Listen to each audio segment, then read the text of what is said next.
Alright, so when I clip it on, is it better when I have it off? I'm not sure. Anyway, let's see. So this is just something that I've been thinking about for a while. I legitimately don't understand history, like history thieves who have when it stems from a place of ignorance. Hello, Mr. Natale. I'm not saying when it stems from a place of ignorance. I'm saying when it stems from sort of a truly malicious seeming place. So I'm talking about, like, let's say, I mean, there are lots of like varieties of this basically, but you have the classical kind of Kangs, West African variety, the West African diaspora variety. You have the the Kangs. You have the Arab variety, the sort of Arab supremacist. You have that sort of Arab supremacist historical revisionism. Generally aired down than anything. But I think that at least when we're being subversive or trying to misconstrue history. And then we have the European variety of, and I mean, this is just this actually has some grounding to it in some instances. Like you have, like Norvin will say something like I remember Norvin Hobbes said something like the Levant, all the great civilizations in the Levant were built by white people. You know, what's funny about that is that those white people were basically originally in the Levant and spread westwards. So it's kind of the other way around, in a sense.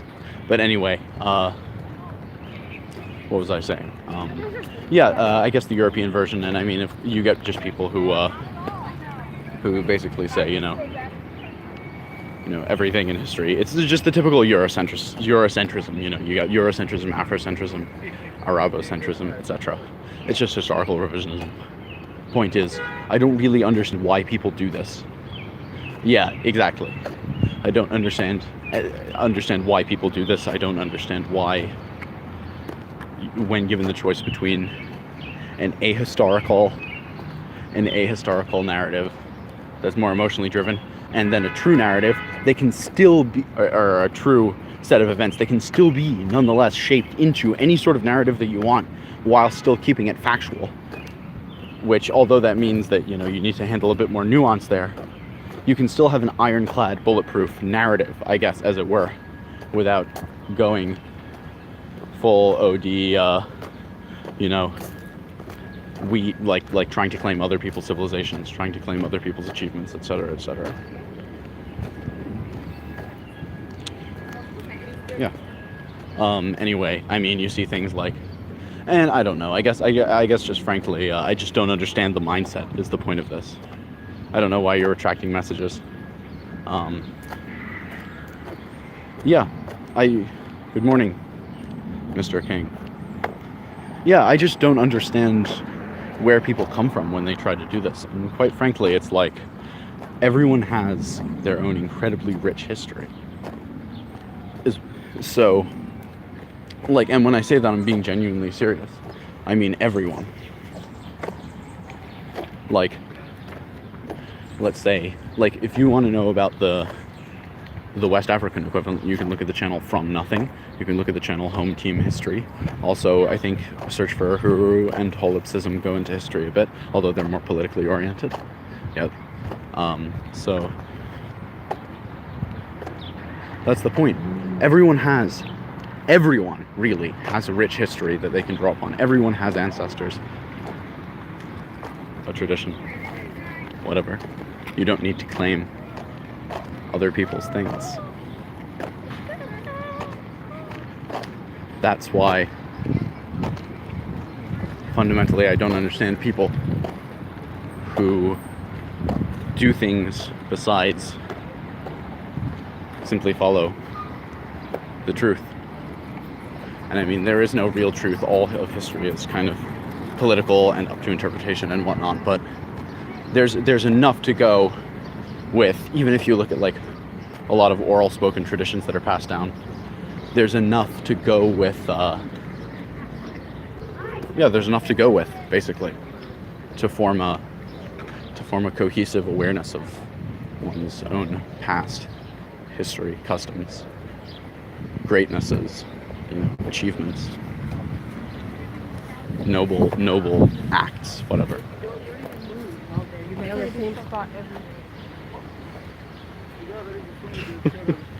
Hello, everyone.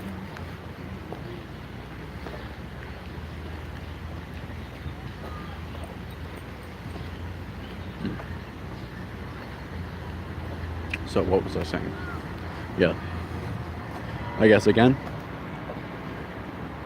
to anyone who might think that they are stealing the history or culture of others, you're probably not on my video. But if you are, or if you know someone who does, just let them know.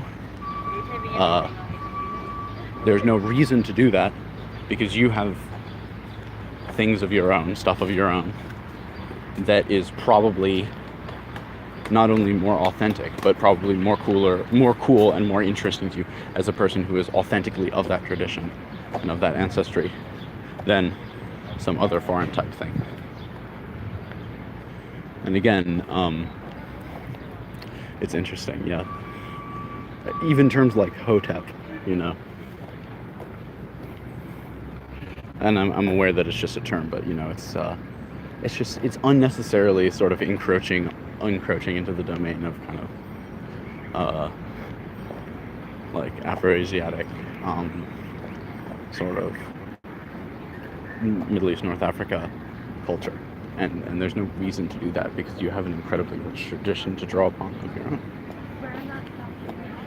I agree, Jacob Natale, constantly. I think that things should just be set in order. We should just try to be objective about these things, or not even try to be objective. I mean, I think everyone should,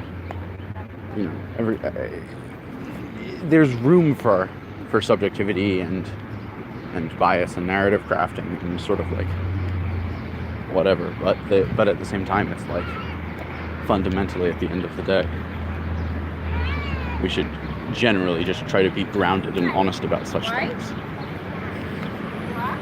Yeah. Alright, so that's the end of the segment. Unless there are any questions from the chat, I am going to drop offline and enjoy this lovely day.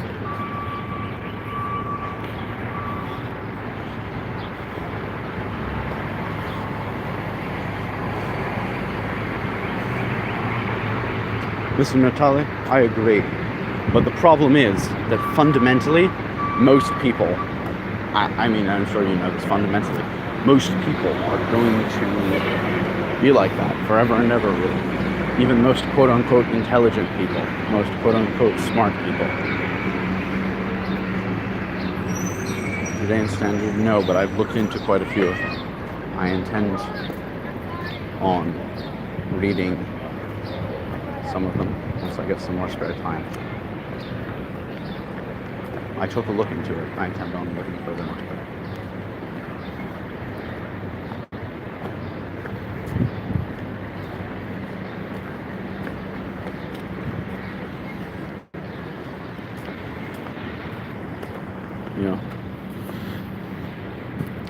It's funny. See, I would far rather be the noble loser. Because, how does my audio sound right now, by the way? Is it okay when I just leave the headphone hanging from my ear? Personally, I would far rather lose nobly, accept the Masadas and the being colonized and whatnot, etc., etc. But also, look at the victories alongside that. Just be honest about the history, and strive for more victories, strive for better defense of indigenous land, a better, a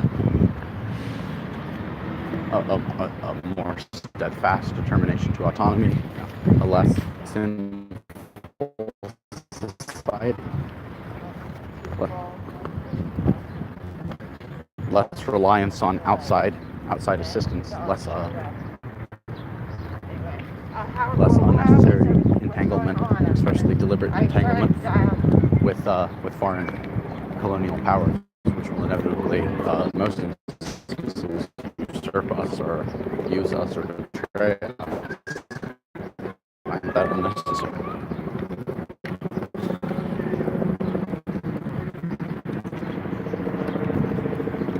Yeah, Judean standards. If you have Twitter, that would be nice. Hello, Glib, Kong, Glib, Judean standard, Natalia, everyone else. Brundlefly, Butterfly. Oh, I'm breaking up. Yeah, perennial perspective that doesn't have an absolute cosmic victor. Because absolute cosmic victor is that I don't know. I wouldn't even want, quite frankly, to be an absolute cosmic victor. Am I just an internalized loser? Am I just settling for a second rate existence? Or am I simply being reasonable and healthy and accepting of reality? I don't know. Precisely, Mr. Natali. That's why I'm glad that to have your sort of your lineages intact, your customs intact, your religion intact, at least some sort of something metaphysically intact. Not really, but to have at least some of that, let alone land, your own indigenous land in this present age. It's an incredible privilege, and I'm grateful for it.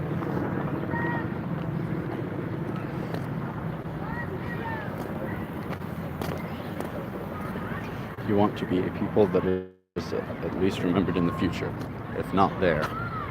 100% agreed, Mr. Natale, 100% agreed. I think that persistence should be the primary goal, being remembered should be the secondary goal, but that's just sort of like, actually maybe I'm torn about that, maybe not. I really don't know. Perhaps I kind of equally torn between both for a similar reason, but perhaps it's just the sort of like Jewish kind of like life-loving thing in me, latently.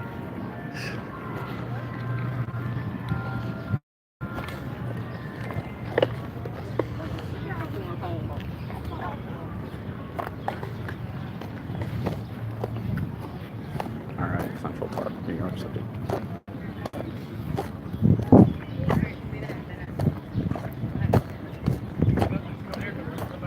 Yeah.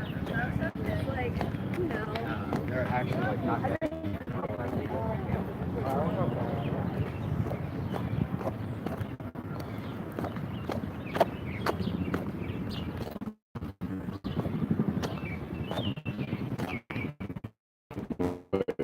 What? The video's gone? How's...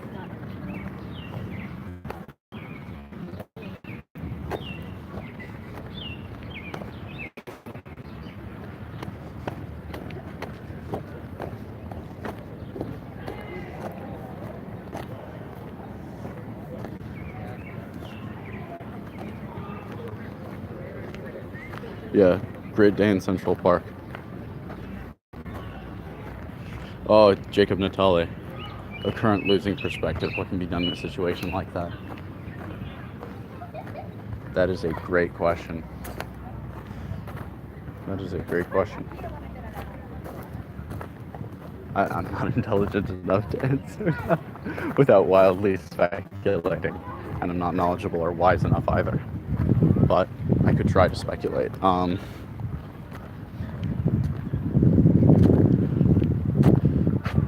just going to cut across the Great Lawn.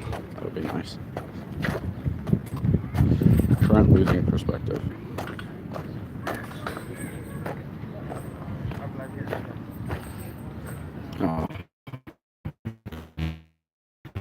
So, all right.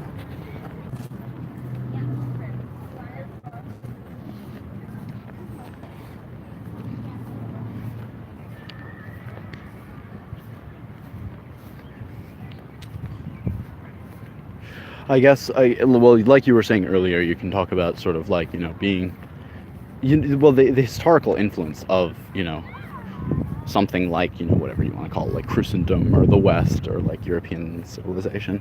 No doubt that, I mean, that's not going anywhere. That's going to, that has forever changed and altered the course of human history. At least is one way to look at it. Like, that's not going anywhere. You will be remembered. But beyond just being remembered, let's see. How's the video quality, by the way? I think that, you don't want to end up as a diaspora, quite honestly. You don't want to end up as a rootless diasporic people like mine. That's the worst situation that you could be in. You will lose your culture. You will lose your autonomy. You will lose your safety, your stability. You will lose your heroism. You will lose everything that makes or nearly everything that makes a civilization great, and that makes a civilization a civilization. So that's a do not become a diaspora.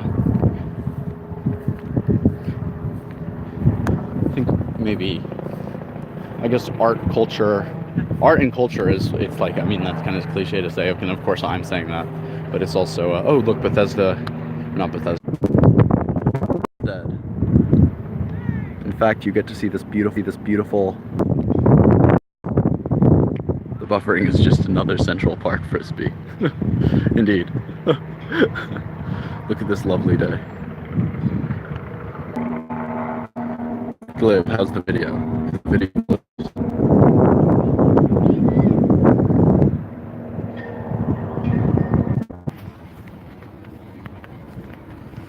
Oh, I'm buffering terribly. Post-liberal age, I think so, but I don't like being non-generative. I think that's not civilizational. It's not civilizational of me. Am I still buffering terribly? How is everything? All right, so people are. Is my reception really that bad? Like, what are you seeing? Oh, all right, great. Every time I ask, it drops. Brilliant. Don't make it pure colonial Westerners. It's like, I said this in a chat once before. I said the same impulse to go to space or colonize the moon or whatever is the impulse that led to colonialism, is the impulse that led to, perhaps in some ways, Christian expansionism. Perhaps it even is the same impulse from ancient Indo-Europeans. I don't know. Maybe I'm making spurious connections here. Maybe I'm just an idiot. That's probably what's going on.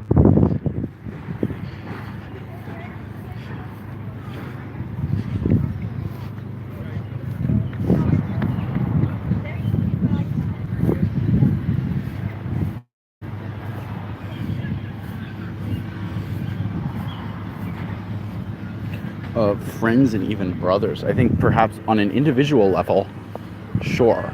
On a group level. Okay, let me put it like this. I was debating doing that. That's all enough. Yeah. Yeah. Being 6'3" helps. Yeah. So let's see. Get off the lawn, you hippie. Shakespeare in the Park, Othello. So let's see.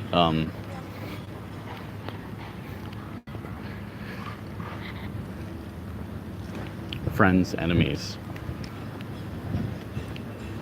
brothers.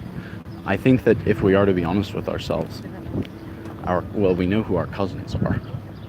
Our cousins are, Arabs, Assyrians,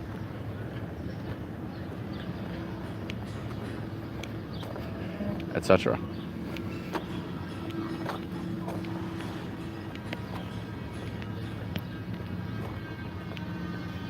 Sin 526.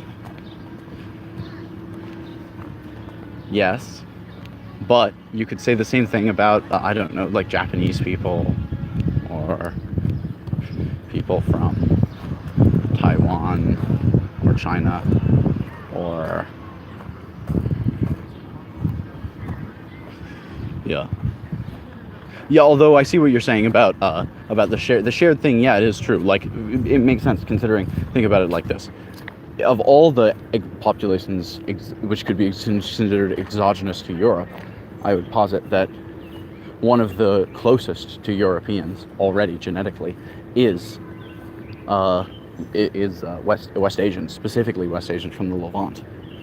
So I think that, and then considering that Ashkenazi Jews and some Sephardic Jews are already mixed with Europeans, you are making sense here. But at the same time, I think that might actually complicate things and make the matter worse, in the same sense that it might lead to more identity crisis type stuff, and it might lead to more of this kind of, internalized conflict. I don't know. I think even if it's just on the perception end, nothing is more of a nothing is. Are we more similar than different at this point? I don't know. Even if there is more similarity than difference, though, some things could be said about, like, I think Métis people, or even, let's say a Lebanese Muslim. But I think that the difference is also important because of the historical context. And I think that in one sense I'm kind of ashamed of the manner in which my people have, in the diasporic age, kind of, what the relationship we've had with Europeans. It's a matter of pride in a sense. I don't think that I could let a people who effectively, the beginners of the diaspora, the people who have colonized us, and et cetera, for a very long period of time. I don't think that we could really necessarily have I don't know. I really don't know. I think that, it's not a détente. I would support small level alliances and stuff like that, but no coalitioning. I think that'll always lead to some sort of zero-sum power game, like it is currently. I don't want any systemic coalition. I don't think equal relations in this manner are necessarily sustainable. I don't know.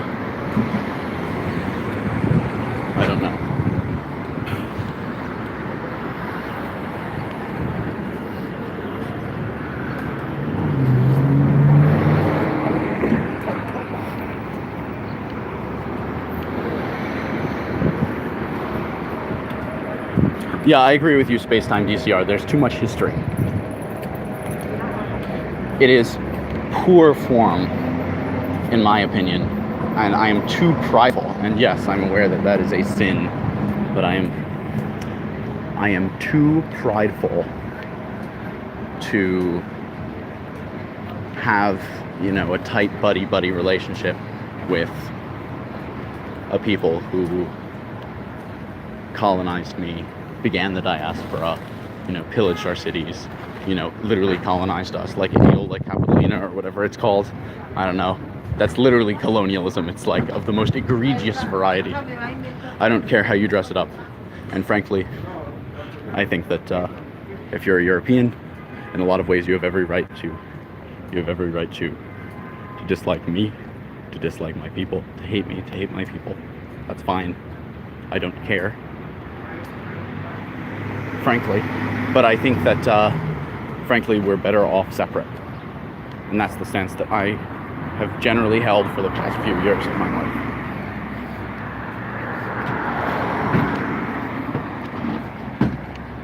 Thoughts?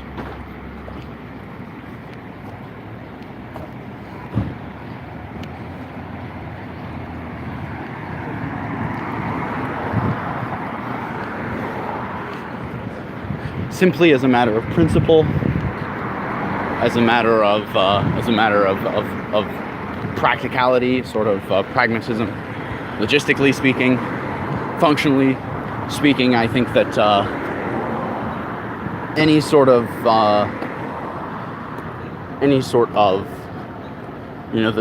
the closer the closer we are together, the more chances we have to humiliate each other, annoy one another, attempt to exert control over one another, do malicious things to one another. I think that I'd like to see that all avoided, you know. And if, to those who say war is inevitable, you know, we'll retake your land, you're only here because we let you be, etc., etc., you know. If you want a war, we can have a war, but if, like, let us have time to rally our troops, we can bring back the Ottoman Empire or the Umayyad Caliphate or some sort of Pan-Afro-Asiatic or Pan-MENA alliance if you want. And we can fight it out, but I don't like this sort of subversive soft power type stuff. And again, like I said earlier, better off separate. Now everyone, go and listen to some Marcus Garvey speeches, read some Marcus Garvey, read some A.D. Gordon, read some Moshe Hess, watch a Kahana video. Have a nice day, everyone.